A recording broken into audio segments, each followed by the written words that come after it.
जय श्री कृष्ण मित्रों। किस श्राप के कारण स्त्रियों को मासिक धर्म आता है? कलयुग की समस्त स्त्रियों को हर महीने मासिक धर्म क्यों आता है? आज की इस वीडियो में आपको पता चलेगा कि मासिक धर्म के समय स्त्रियों को अत्यधिक दर्द क्यों होता है और वह कौन सा श्राप था जिसके कारण स्त्रियों को इस असहनीय दर्द को सहन करना पड़ता है। मासिक धर्म के दौरान स्त्रियों को कौन सा कार्य नहीं करना चाहिए? दोस्तों, अगर आप मासिक धर्म के दौरान स्त्री को छूते हैं या उसके साथ शारीरिक संबंध बनाते हैं तो आपको कौन सा पाप लगता है? मासिक धर्म के दौरान स्त्री के साथ संबंध बनाना चाहिए या नहीं? दोस्तों, इन सभी प्रश्नों का उत्तर मैं आप सभी को एक कथा के माध्यम से बताऊंगा। मित्रों, एक बार फिर से आप सभी का स्वागत है हमारे चैनल धर्म आस्था पर। मित्रों, वीडियो में आगे बढ़ने से पहले आपसे एक हाथ जोड़कर छोटा सा निवेदन है। यदि आप भी भगवान भोलेनाथ के सच्चे भक्त हैं तो कमेंट बॉक्स में ओम नमः शिवाय लिखते हुए वीडियो को लाइक और चैनल को सब्सक्राइब अवश्य करें। दोस्तों, एक बार भगवान श्री कृष्ण गौ माता के साथ एक वृक्ष के नीचे विश्राम कर रहे थे। तभी अचानक वहां नारद जी प्रकट हो जाते हैं और वे भगवान श्री कृष्ण जी को प्रणाम करते हैं। तब भगवान श्री कृष्ण जी कहते हैं, हे नारद जी, लगता है आप किसी प्रश्न को लेकर बहुत चिंतित हैं। भगवान श्री कृष्ण जी की बात सुनकर नारद जी कहते हैं, हे प्रभु, आप तो सर्वज्ञानी हैं, आपको तो मेरे मन की सभी बातें पता हैं। तब भगवान श्री कृष्ण जी कहते हैं, हे आप निश्चिंत होकर अपने सभी प्रश्न पूछिए, हम आपको आपके सभी प्रश्नों के उत्तर अवश्य देंगे। फिर नारद जी कहते हैं, हे प्रभु, आज मेरे मन में कुछ प्रश्न उठ रहे हैं और वे प्रश्न हैं कि किस श्राप के कारण स्त्रियों को मासिक धर्म आता है? कल युग की समस्त स्त्रियों को हर महीने मासिक धर्म क्यों आता है और मासिक धर्म के समय स्त्रियों को अत्यधिक दर्द क्यों होता है? वह कौन सा श्राप था जिसके कारण स्त्रियों को इस असहनीय दर्द को सहन करना पड़ता है? और मासिक धर्म के दौरान स्त्रियों को कौन सा कार्य नहीं करना चाहिए? अगर मनुष्य मासिक धर्म के दौरान स्त्री को छूते हैं या उसके साथ शारीरिक संबंध बनाते हैं तो मनुष्य को कौन सा पाप लगता है? और मासिक धर्म के दौरान स्त्री के साथ संबंध बनाना चाहिए या नहीं? इस पर भगवान श्री कृष्ण जी कहते हैं, हे नारद जी, आज आपने इन प्रश्नों को पूछकर समस्त मानव जाति का उद्धार कर दिया है। हम आपको आपके इन सभी प्रश्नों के उत्तर देने से पहले एक कथा सुनाना चाहते हैं, परंतु आपको इस कथा को शुरू से लेकर अंत तक पूरा सुनना होगा, क्योंकि आधा अधूरा ज्ञान विष के समान होता है। फिर नारद जी कहते हैं, हे प्रभु, मैं आपको विश्वास दिलाता हूं कि मैं इस कथा को शुरू से लेकर अंत तक पूरा सुनूंगा। दोस्तों, भगवान श्री कृष्ण जी कहते हैं, हे नारद, किसी नगर में राजन नाम का एक पंडित रहता था जो बहुत ही निर्दय स्वभाव का था। उसका एक पुत्र था जिसका नाम रोहित था। उसने रोहित का पालन पोषण अच्छे तरीके से नहीं किया था, क्योंकि रोहित के पैदा होने के कुछ दिनों बाद ही उसकी पत्नी का स्वर्गवास हो गया था। इसलिए उसे स्त्री जाति से नफरत होने लगी थी। जब रोहित विवाह के योग्य हुआ तो राजन ने उसका विवाह रेखा नाम की स्त्री से कर दिया। रेखा देखने में बहुत ही सुंदर थी। विवाह के बाद राजन उसे बहुत डरा धमका कर रखता था, लेकिन बेचारी वह कुछ कर भी कैसे सकती थी, क्योंकि उसका जन्म एक गरीब परिवार में हुआ था। रेखा अपने ससुर से बहुत डरती थी और रोहित भी अपने पिता से बहुत डरता था। वह अपने पिता से नजरें तक नहीं मिला पाता था और अपने पिता की हर बात को मान लेता था। इसी तरह से कई दिन गुजर जाते हैं, लेकिन एक दिन जब रेखा को मासिक धर्म की पीड़ा सहन करनी पड़ती है तो उस दिन भी रेखा किसी तरह से घर का सारा कार्य कर लेती है और खाना भी बना लेती है। लेकिन उसे यह नहीं पता था कि उस नगर में मासिक धर्म के समय किसी भी स्त्री के हाथ से कुछ लेना या बना हुआ भोजन करना बहुत ही अशुभ माना जाता है। जब रोहित के पिता यानी कि रेखा के ससुर को यह बात पता चल गई कि उसकी बहू ने मासिक धर्म के दौरान घर का भोजन बनाया है, तब रेखा के ससुर उस पर बहुत ज्यादा क्रोधित हो जाते हैं और मासिक धर्म के समय घर का भोजन बनाने के कारण उन्होंने रेखा को घर से धक्के मारकर निकाल दिया। उन दिनों रोहित व्यापार के किसी कार्य की वजह से दूसरे नगर गया हुआ था। इधर उसके पिता ने उसकी पत्नी को घर से धक्के मारकर निकाल दिया था और अब बेचारी रेखा रोते हुए उस नगर से बाहर जाने लगी। वह बेचारी अपने घर भी नहीं जा सकती थी क्योंकि वह एक गरीब परिवार से थी। उसके माता पिता भी बड़ी मुश्किल से अपने जीवन का निर्वाह कर रहे थे। इस वजह से रेखा अपने मायके न जाकर एक वन की तरफ जाने लगी। तभी उसने देखा कि एक तपस्वी महात्मा जी ध्यान साधना में लीन है। फिर रेखा उन महात्मा जी के पास पहुंचकर अपने दोनों हाथ जोड़कर बैठ जाती है। थोड़ी ही देर बाद महात्मा जी ने देखा कि एक सुंदर सी स्त्री उनके सामने हाथ जोड़कर बैठी हुई है। तो वे महात्मा जी रेखा से कहते हैं, हे पुत्री, तुम कौन हो, कहां से आ रही हो और तुम रो क्यों रही हो? तब रेखा उन महात्मा जी को जवाब देते हुए कहती है, हे विप्र, मैं एक गरीब घर की स्त्री हूं। मेरे माता पिता ने मेरा विवाह एक धनवान पंडित के घर में कर दिया था। उन महात्मा जी को रेखा अपने जीवन में घटित सारी घटनाओं का वृतांत सुना देती है और यह भी कहती हैं, हे विप्र, किस पाप के कारण स्त्रियों को मासिक धर्म की पीड़ा सहन करनी पड़ती है? किसने स्त्रियों को मासिक धर्म की असहनीय पीड़ा सहने का कठोर श्राप दिया था? और मासिक धर्म के समय स्त्रियों को कौन से कार्य नहीं करने चाहिए? मासिक धर्म के समय स्त्रियों को छूने से क्या होता है? तब वे महात्मा कहते हैं, हे पुत्री, यह तो सत्य है कि स्त्रियों को मासिक धर्म की पीड़ा हर महीने सहन करनी पड़ती है। हे पुत्री, मैं तुम्हें तुम्हारे सभी प्रश्नों के उत्तर देने से पहले एक कथा सुनाना चाहता हूं।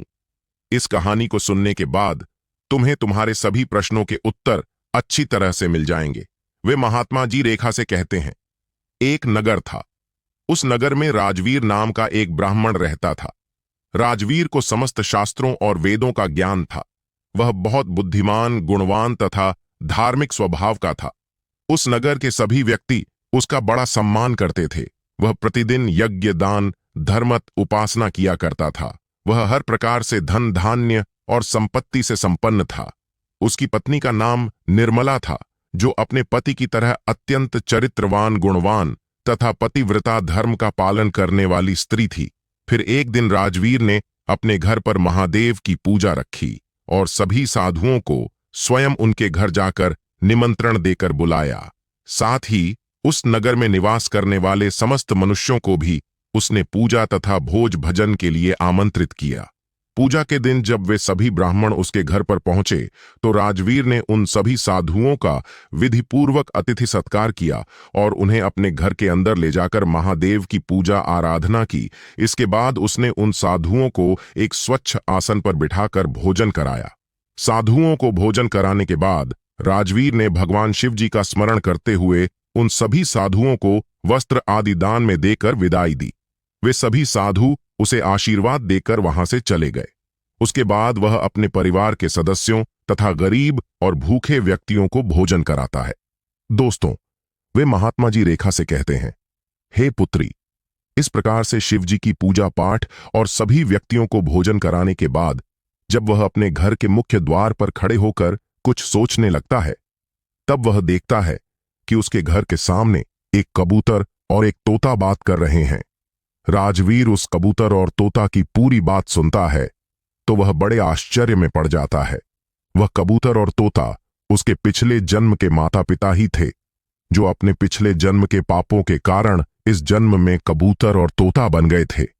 तब राजवीर अपने मन में सोचने लगता है कि यह दोनों तो साक्षात मेरे माता पिता ही हैं, जो मेरे घर पर पशु के शरीर लेकर आए हैं। पता नहीं किस पाप के कारण इन दोनों को इतना दुखदाई शरीर प्राप्त हुआ है। अब इन दोनों के उद्धार के लिए मैं क्या करूं? यह सोचते सोचते उसे रात भर नींद नहीं आती और वह भगवान शिव जी का स्मरण करता है। फिर उसके मन में गुरु शंकराचार्य जी की याद आती है। वह मन में सोचते हुए कहता है कि सिर्फ गुरु शंकराचार्य जी ही मुझे मेरे माता पिता के उद्धार का उपाय बता सकते हैं। इसीलिए सुबह होते ही राजवीर स्नान, पूजा पाठ आदि कार्य संपन्न करके गुरु शंकराचार्य जी के आश्रम में पहुंच जाता है। आश्रम में पहुंचते ही राजवीर गुरु शंकराचार्य जी का आशीर्वाद लेता है। तब गुरु शंकराचार्य जी राजवीर से कहते हैं, हे ब्राह्मण श्रेष्ठ, आज किस कारण से आपका हमारे आश्रम में आगमन हुआ है? आप दुखी दिखाई भी पड़ रहे हैं। आप निश्चिंत होकर मुझे अपने दुख का कारण बताएं। गुरु शंकराचार्य जी की बात सुनकर राजवीर कहने लगता है, हे मुनिश्रेष्ठ, आपको मेरा प्रणाम है। आपके दर्शन पाकर आज मेरा जन्म सफल हो गया है।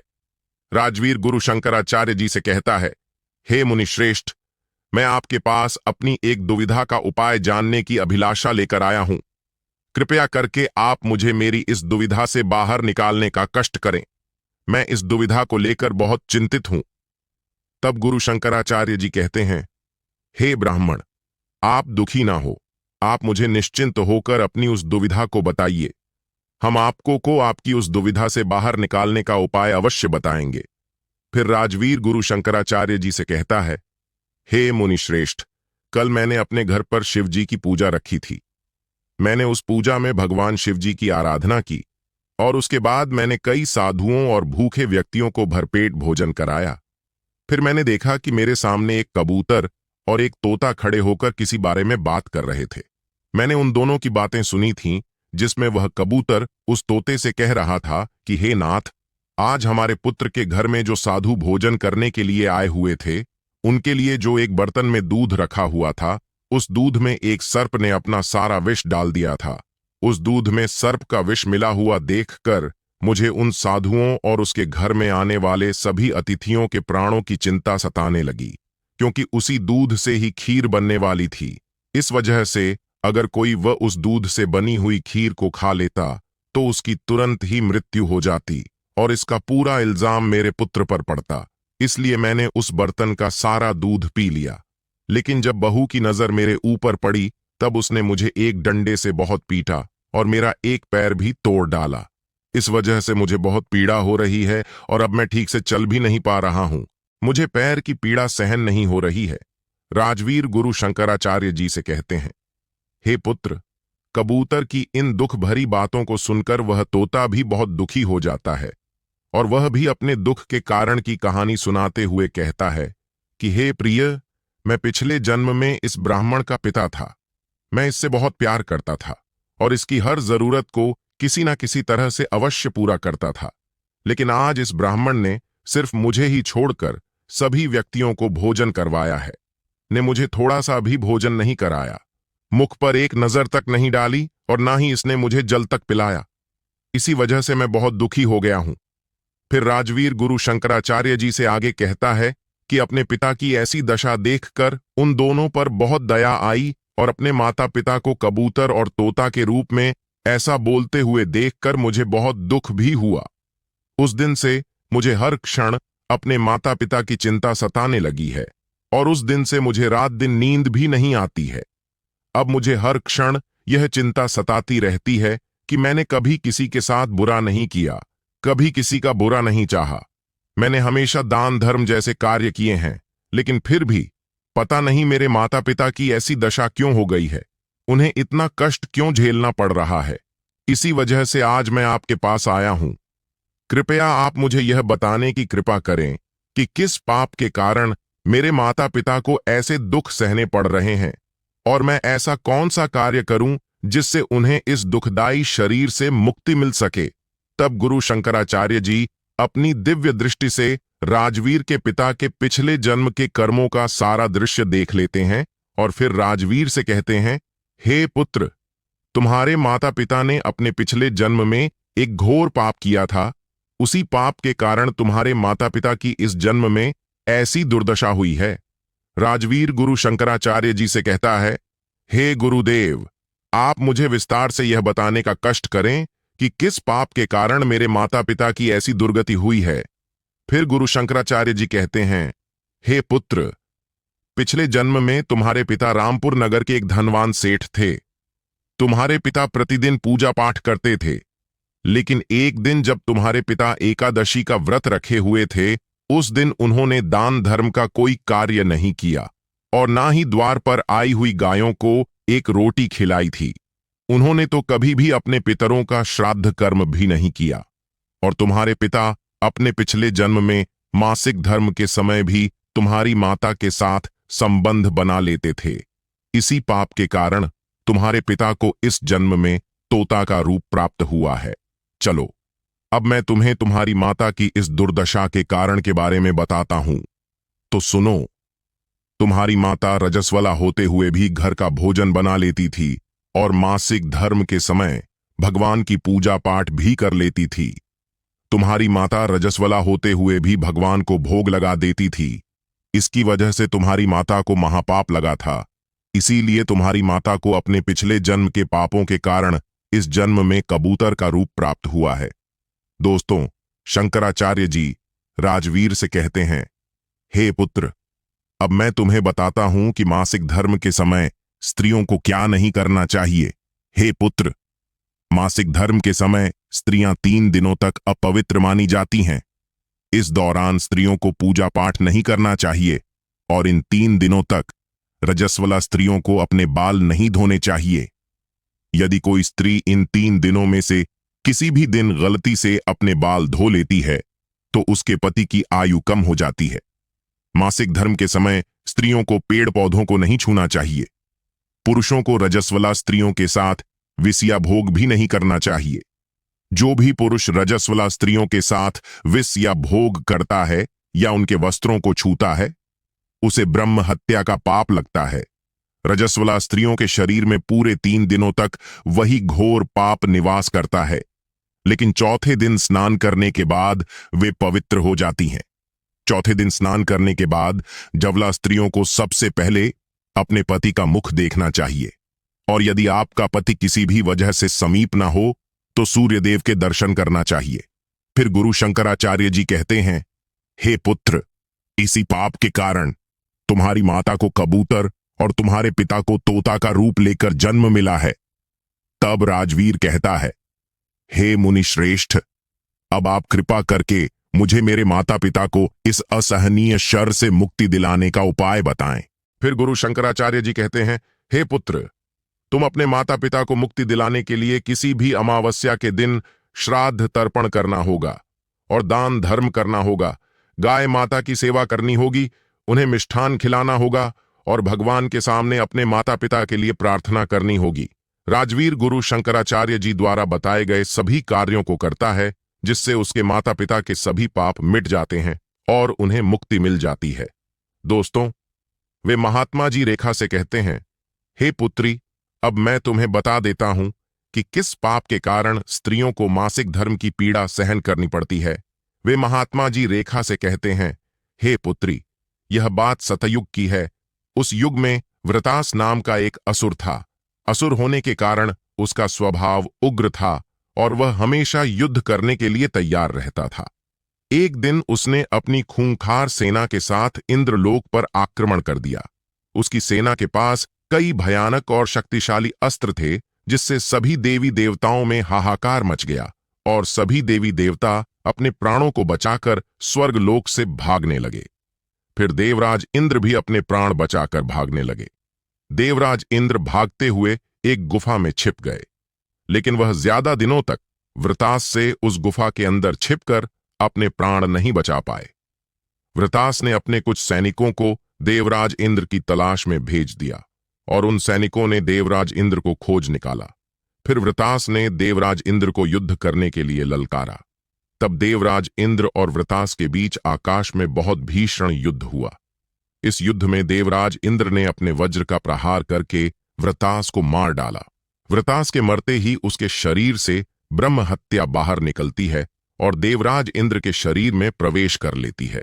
फिर देवराज इंद्र ब्रह्म हत्या से छुटकारा पाने के लिए परमपिता ब्रह्मा जी के पास पहुंच जाते हैं और देवराज इंद्र ब्रह्मदेव को प्रणाम करते हुए बड़े चिंतित मन से ब्रह्मा जी से कहते हैं, हे परमपिता, मेरे हाथों से वृतास की मृत्यु हो गई है और इस वजह से मेरे अंदर ब्रह्म हत्या वास कर रही है। आप ही मुझे इस ब्रह्म हत्या से छुटकारा दिलाएं। फिर ब्रह्मदेव ने देवराज इंद्र के अंदर से ब्रह्म हत्या को बाहर निकाला। तब ब्रह्म हत्या बाहर निकली और उसने ब्रह्मदेव को प्रणाम करते हुए कहा, हे ब्रह्मदेव, मेरे पास एक सुझाव है, जिसे करने के बाद देवराज इंद्र ब्रह्म हत्या से मुक्ति पा सकते हैं। आप मेरे 4 भाग कर दीजिए और आप मेरा पहला 1/4 भाग अग्नि के भीतर डाल दीजिए, जिससे कोई भी मनुष्य अग्नि को जला ना सकेगा और मैं उस एम के शरीर में प्रवेश कर जाऊंगी। मेरा दूसरा 1/4 भाग जल के अंदर डाल दीजिए। जो भी मनुष्य जल में थूकेगा और जल में मलमूत्र का त्याग करेगा, तब मैं उस मनुष्य के अंदर प्रवेश कर जाऊंगी। मेरा तीसरा 1/4 भाग वृक्षों के अंदर डाल दीजिए, जिससे जो भी मनुष्य वृक्षों को बेवजह काटेगा, उस मनुष्य के अंदर भी मेरा वास हो जाएगा। फिर ब्रह्म हत्या अप्सराओं को बुलाने के लिए कहती है और कुछ अप्सराएं ब्रह्मलोक में प्रकट हो जाती हैं। तब ब्रह्म हत्या उन अप्सराओं से अपना 1/4 भाग ग्रहण करने को कहती है। तब उन अप्सराओं में से एक अप्सरा उस ब्रह्म हत्या से कहती है, हे ब्रह्म हत्या, मैं इसे ग्रहण करने के लिए तो तैयार हूं, लेकिन आप मुझे यह बताएं कि मुझे इस ब्रह्म हत्या से मुक्ति कैसे मिलेगी। तब वह ब्रह्म उस अप्सरा से कहती है, हे अप्सरा, जो भी पुरुष रजस्ला स्त्री के साथ बंध बनाएगा, उसके अंदर मेरा वास हो जाएगा। इस प्रकार से ब्रह्मा जी उस ब्रह्म हत्या के 4 भाग कर देते हैं और देवराज इंद्र से कहते हैं, हे देवराज इंद्र, तुम ही इस कार्य को पूर्ण करो। फिर देवराज इंद्र उस ब्रह्म हत्या के बताए अनुसार ब्रह्म हत्या का 1 भाग अग्नि को, दूसरा भाग जल को, तीसरा भाग वृक्षों को तथा ब्रह्म हत्या का 4था भाग स्त्रियों को प्रदान कर देते हैं। इसी कारण से स्त्रियों को मासिक धर्म की पीड़ा सहन करनी पड़ती है। पुरुष मासिक धर्म के समय स्त्रियों के साथ संबंध बनाता है तथा उन्हें छूता है, उस पुरुष को ब्रह्म हत्या का पाप लगता है। दोस्तों, भगवान श्री कृष्ण जी कहते हैं, हे नारद जी, अब तो आपको आपके सभी प्रश्नों के उत्तर मिल ही गए होंगे। तब नारद जी कहते हैं, हे प्रभु, आज आपने मुझे बहुत ही महत्वपूर्ण ज्ञान दिया है। मैं इस ज्ञान का विस्तार पूरे देवलोक में करूंगा। दोस्तों, अगर आपने इस वीडियो को यहां तक देखा है तो आपको यह पता चल गया होगा कि किस श्राप के कारण स्त्रियों को मासिक धर्म आता है। कलयुग की समस्त स्त्रियों को हर महीने मासिक धर्म क्यों आता है और मासिक धर्म के समय स्त्रियों को अत्यधिक दर्द क्यों होता है। वह कौन सा श्राप था जिसके कारण स्त्रियों को इस असहनीय दर्द को सहन करना पड़ता है। मासिक धर्म के दौरान स्त्रियों को कौन सा कार्य नहीं करना चाहिए। अगर मनुष्य मासिक धर्म के दौरान स्त्री को छूते हैं या उसके साथ शारीरिक संबंध बनाते हैं, तो मनुष्य को कौन सा पाप लगता है। मासिक धर्म के दौरान स्त्री के साथ संबंध बनाना चाहिए या नहीं। मित्रों, आपको यह कथा कैसी लगी, नीचे कमेंट बॉक्स में कमेंट करके जरूर बताएं। और अगर आपके मन में कोई प्रश्न है जो समझ में नहीं आया, तो वह भी आप इस वीडियो के नीचे कमेंट बॉक्स में लिख सकते हैं।